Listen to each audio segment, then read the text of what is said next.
Is where we travel to, so we have a very close spiritual connection from the beach. And from what did Della wear? She wore a brand new jersey. Yes, you've heard it. You don't know, but my brother and I, when we were there's 5 years separate us, but we used to listen to the same Saturday morning radio program because I didn't own to my family. I don't know when they got a television set, but I was long gone. And I didn't own a television set till I was 25, so I never saw television. We listened to radio, and I still listen to radio. When I got to my hotel this morning, the first thing I did was to find BBC, and the BBC, yes. And immediately tuned in to the End of World at 1, which is the midday news program. But we would listen to a program called Children's Choice, which played on Saturday mornings for an hour, and you would write in and request a song. But it was only the requests of children. Adults couldn't write in, because Monday through Friday at the same time there was a program called Housewife's Choice. Now, can you imagine anybody naming a program today Housewife's Choice? Yeah, you can. We have reality TV in this country, unfortunately. And I'm sure it'd be a mixture between Housewife's Choice and The Bachelor, and that's probably where. Okay. Yeah. Now, you've just raised something, Mark. I was having a little disagreement with my partner, my wife, the other day about where reality TV began, and I offered the theory, no, the profound belief that we invented reality TV in England, something that we have to take a huge amount of responsibility for. Am I right or wrong? Big Brother was the first reality TV show. Yeah, we can talk about that over a drink and, imprisonment, but personally, I'm not a fan of reality TV, but I do believe maybe Candid Camera was maybe the first reality TV, because you're out in the public. You've seen it now, for those of you guys who are as old as I am. What? Love Connection. Cops. She said that Cops was the first reality show, and I guess that predated Big Brother. Yeah? I agree. Yeah. So it's not entirely your fault.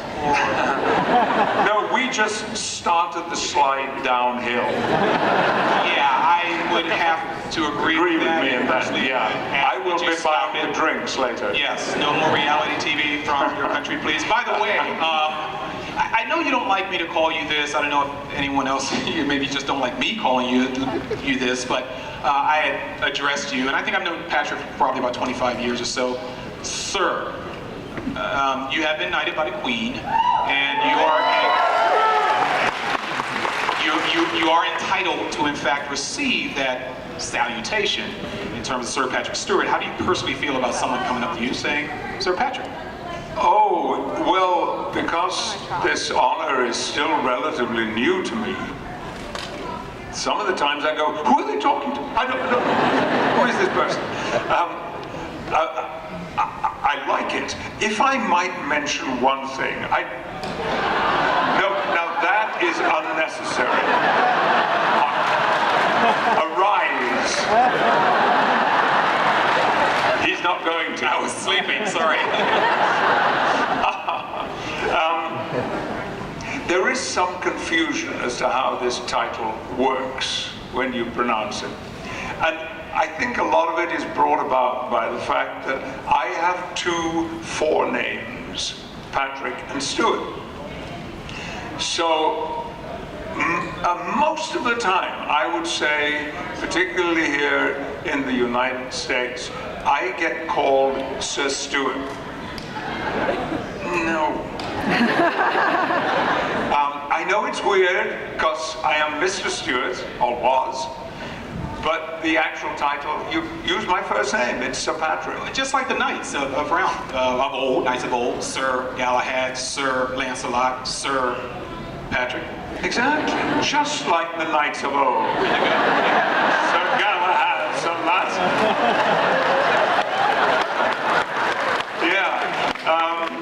Well, you know, I know a lot of people think that these kind of honors are out of date now, and we should no longer bestow these distinctions on individuals. And because, oh dear, I do hate to bring up politics, but because of the nature of my politics, I won't go into any more detail than that. People have said to me, well, how could you accept an honor from the Queen when you hold these particular beliefs? And I say, and this is exactly why I felt it was entirely appropriate to accept this honor. For me, through me, the honor was being bestowed on my profession, on not just myself, but my colleagues, and the importance that the acting profession, largely through the theatre in the UK, has in the nation, and that it was the profession being honoured rather than the individual. Nevertheless, it was an unlooked for honour, and one which I am still astonished to have, and certainly very, very proud to have. Well, we are so honored to stand in your presence, sit in your presence as well. We thank you so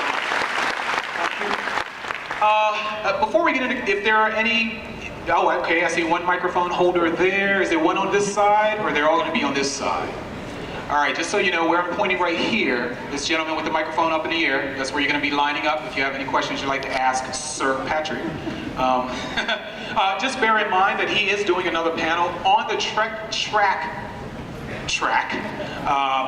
tomorrow, I do believe. So I'm not going to tell you not to ask any Star Trek related questions, but I'm more curious about anything and everything else that he's been involved in outside of Trek, preferably his stage performance. And I'll start with this question. I do believe that you did a stage production that just closed, I think, August 11th, No Man's Land?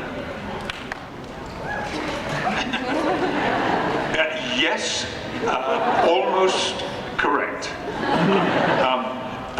We were, when I say we, I include myself, Sir Ian McKellen. You see, I keep telling him he's got to come to one of these events.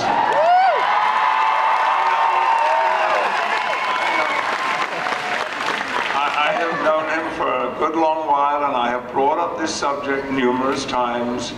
And I don't know what it is. He just can't be persuaded to come across to where we are. But there were 4 of us in this production, myself and Ian, and 2 brilliant American actors, Billy Crudup and Shula Hensley, and we were doing 2 plays. What was the one you mentioned? No Man's Land. No Man's Land, thank you. Yes. And I am who again? You were Sir Patrick. Yes. Yeah, okay. And that is not funny of me to say that at all, because, I mean, things that happened to me. I went into a hotel, this was a year or 2 ago, that I've stayed in a lot in Manhattan. And I was staying there. And I walked in through the lobby. I said, good evening, to the desk clerk. It's a very small lobby. And the elevator doors were open, and I got into the elevator. And the doors closed. And after a while, the doors opened again. And I walked out, back through the hotel lobby, and out into the street. And I swear to you, I was half the way down 63rd Street when I had to stop and ask myself, where am I going? And so in my head, I retraced my steps. Yeah, I got in the elevator. Oh, what was I thinking? I had been in the elevator. It was one of those elevators where the doors open and close automatically, and if nobody pressed the button, they would just open again. And when I got back to the hotel, the desk clerk did say to me, "Are you all right, Mrs. Stewart?" I'm fine. Just a little forgetful, that's all. No, you're a lot healthier than a lot of us, and you have many years to go. We have a whole line of questions back there. I'm going to steal somebody's because I forgot to mention this. So please, whoever in line waiting to ask this question, my apology, but I have to say this. I was privileged recently to do something that I'm very, very proud of. And I've never done anything like that before, and I just loved it. It was incredible. And then I went on the internet. And what you did for the same charity that I did was brilliant. Absolutely spectacular. And I did mine with a tuxedo on, with still drying out on my back porch as we speak, and I rather had wetted my palate like you did rather than. Can you talk a little bit about who came up with that? Was that your idea? The whole thing? Well, thank you. I mean, it's what a curious thing social networking is, because you can never truly anticipate what the impact of something will be. Who knew that me lying in a bath in a lobster costume would be... I thought, you know... No. My daughter would have fun looking at this, but I don't think anybody else would. The drinking problem. Oh, the drinking. Yeah. Usually, I have to say, with all honesty, many of these ideas are my wife's, and certainly all of those photographs, some of them now quite famous, particularly the ones with Ian and myself doing silly things in New York, were all taken by my wife on an iPhone. This one the detail of it was actually entirely the idea of another person. Now, I'd love to identify this person, but I've got a feeling it might make him a little uncomfortable, so I'm not going to. Why would he feel uncomfortable? I mean, I really don't understand why he would get upset over... Well, let me think of it. You're funny. But no, I tweaked it a little bit. And it took about 20 minutes to rehearse because there were props, you know. There was a bucket with ice and tongs and glass and a bottle of, it was actually Scotch whiskey, it was actually a bottle of Shivers, and the timing was important.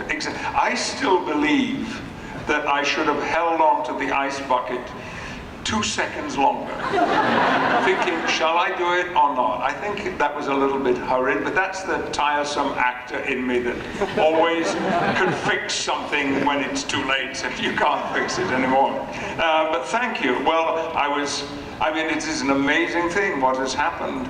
An amazing phenomenon for that charity. Well, if only we could continue it with other charities out there. If you guys just spread the love all over, you don't have to singularize yourself with one charity. Let's get these questions. Look at that line back there. Hi!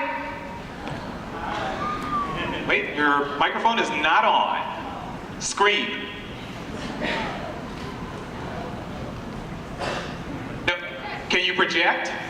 We have a theater major up here who could probably help. I can. Oh, wonderful. Hi. Hey, Hi. I'm with the Weather Channel. So the Weather Channel is dying to know, what is the ideal temperature on the bridge?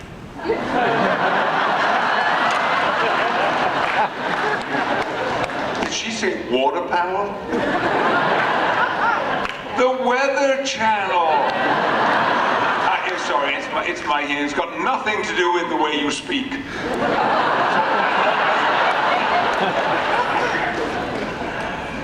How many different pronunciations of the word Atlanta have I heard in the last 24 hours?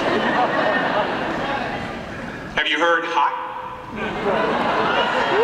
Hotlanta? Have you heard Hotlanta? No. Hotlanta.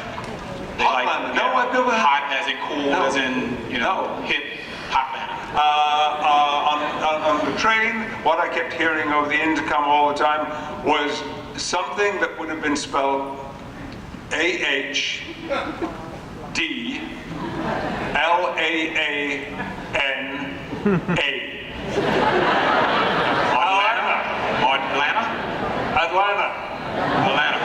Atlanta. Say it again. Say it again. Delaware. I'm sorry about that. So you work with the Weather Channel? I do, the Weather Channel. We want to know the perfect temperature on the bridge. Well, that's an excellent question, which has never been asked before. It was always too hot, except at 7 o'clock in the morning when we would go into rehearse, when very often it was too cold, which is why we had what they called set jackets, which were fleece jackets. And I think in the second season we even had our name embroidered on them. And you know what? I still have mine. It says Patrick. I can get a lot of money for you if you ever want. The ideal temperature, cooler than it was, but warmer than it was at 7 o'clock in the morning. Perfect. I mean, it's been quite hot in New York the past few days, in Brooklyn, rather. And it's been humid. I have no problems with heat. I do have problems with humidity. And by the way, are allergies common in Atlanta? Oh, yes. They are. This is a very, I mean, I'm sorry about this, and I'm going to have to ask somebody to bring me more tissues, but I got allergies. Yeah, this is a very, very green state, and if you've ever seen it from the air, there's a lot of Green? You mean you care a lot about the environment? that too. Yeah, sort of shrubbery thing, trees, roots, and that. I saw that in the train this morning. Spectacularly beautiful. I mean, I don't think I've ever seen in residential areas so many huge and mature trees. But all these trees, I guess, there you go. Where'd they come from? You did? You gave me your tissues? When I've used them, would you like to have them back? Dragon Con will not be responsible for auctioning off any of Patrick Stewart's genetic material for a charity. I don't care what the charity is, okay? Simple as that. Thank you so much. Thank you. Who do we have behind you? Why don't you go ahead and get your question in? I loved your performance of Macbeth, and I wanted to hear some of the choices that you made in that, especially the moment in the last scene where you paused and you looked at the witches between the words hold and enough.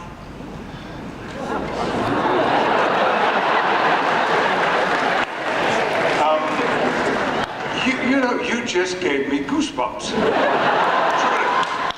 And I don't think it's anything to do with the air conditioning, which is ferocious, isn't it? I don't know why here in certain parts of the United States you're not sick all the time, because you come in from this heat and humidity into these icy conditions in here. It's not good for you. We are from Hardy stock.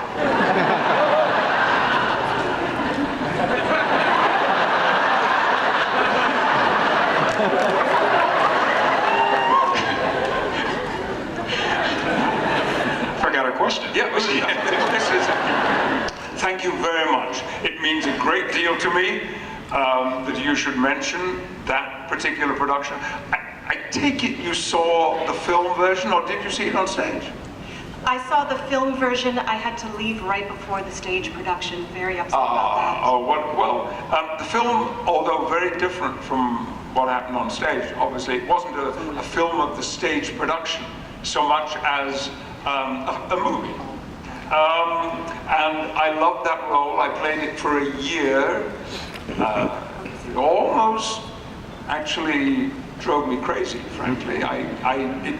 you know, people say, do you ever find the parts take over? And no, they don't, but phew, that role did. I mean, 8 times a week for a year in Chichester on the south coast of England, in London, in Brooklyn, and then on Broadway. You know, you can only say I am in blood stepped in so far and mean it before it starts to do something to your head, you know. That pause, yes. Well, you know, the witches have a very, very special relationship, not to say power, over Macbeth in that play, and certainly in our production. And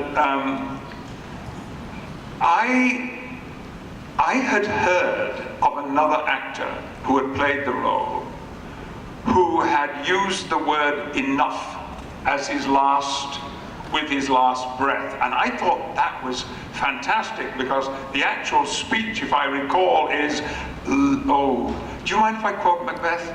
I mean, some people are very superstitious.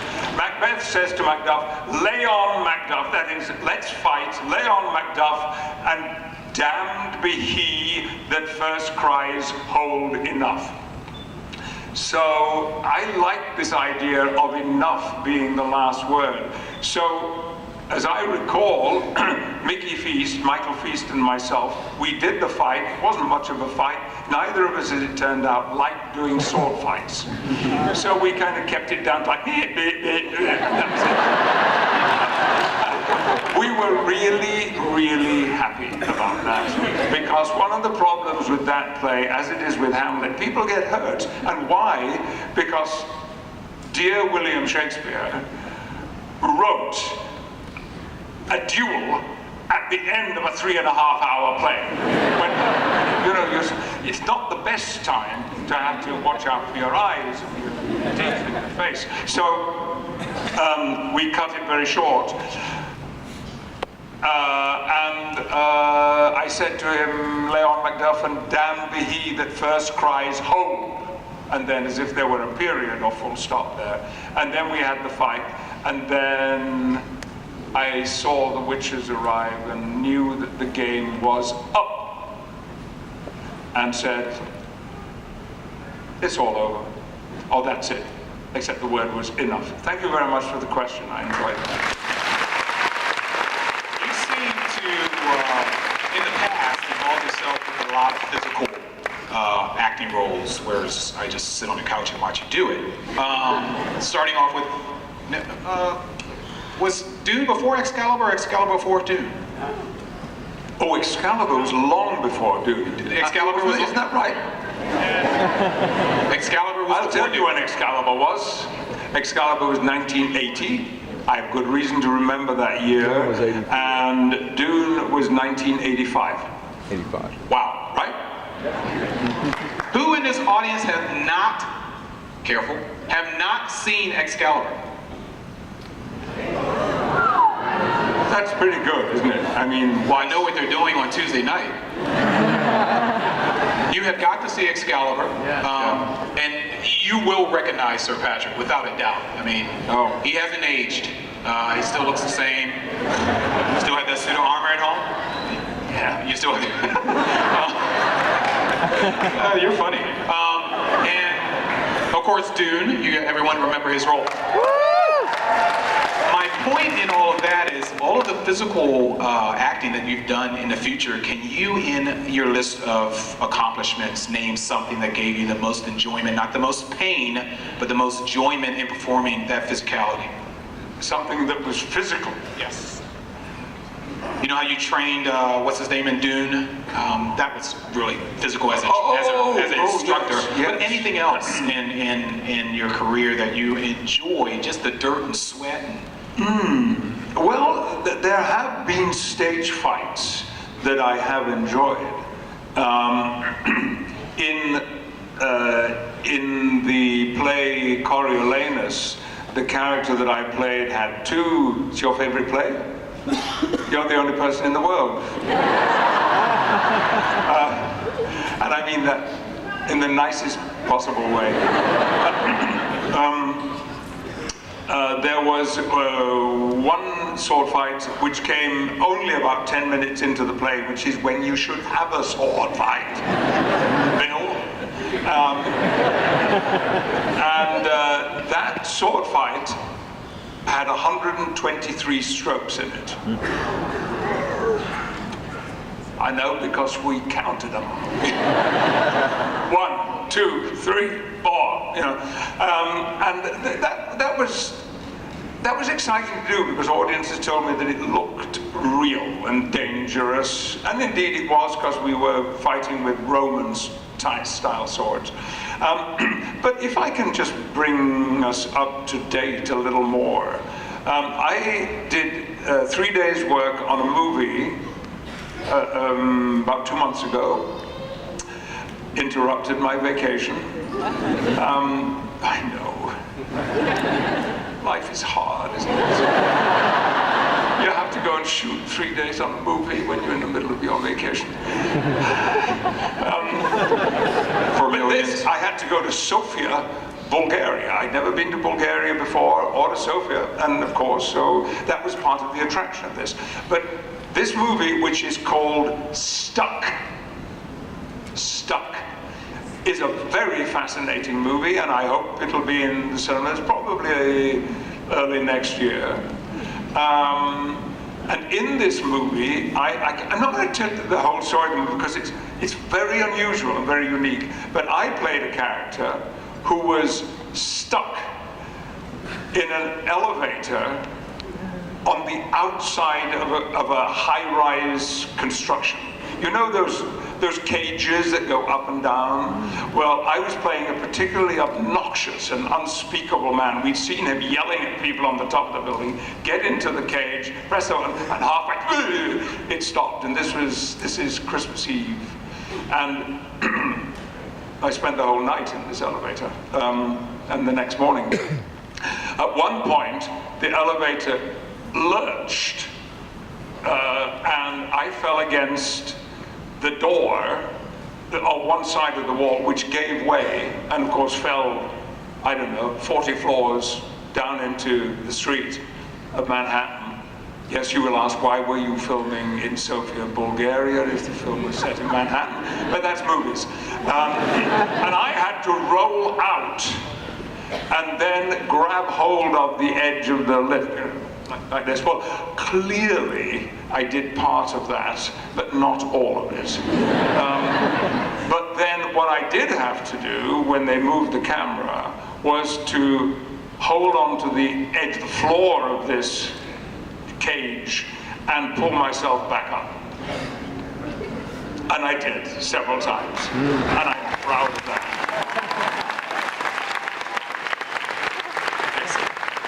Still gotta blow the nose. Whoa. How you doing? Okay? How you guys doing? Okay? You enjoying this, man? Look, Mark, yes, sir. I talk too much. No, you don't. No, I do. I talk too much. They're here for you. Let's, and it's in your hands. Let's move it along. Okay, real quick question. Do it in 3 words if you can. Next, come on. Sorry. As quickly as you can. Which was harder to work in costume-wise, the armor from Excalibur, the wheelchair from X-Men, or perhaps the still suit in Dune? Oh, the still suit and Dune, no question. There you go. Perfect. Next question. I can't shorten up the questions, but I can shorten up the answer. Okay, how you doing? Great. Thank you for coming to DragonCon, by the way. My question was... You're very welcome. My question was, the ALS Ice Bucket Challenge, you were superb and very classy in that video. I greatly admired it. I was curious as to other charities you would recommend us donating to and turning our eyes and ears towards. Thank you very much. I'm happy to do that and to mention 3 organizations with whom I am very active. Indeed, a patron of 2 of them and an ambassador for the other one. The longest association I have had has been with Amnesty International, and in the last 20 years, Amnesty International USA in particular.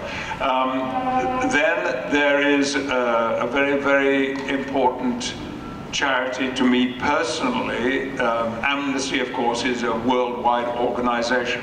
But in England, there is a charity called Refuge. There are similar charities here in the United States, which is a charity that supports women and children who are victims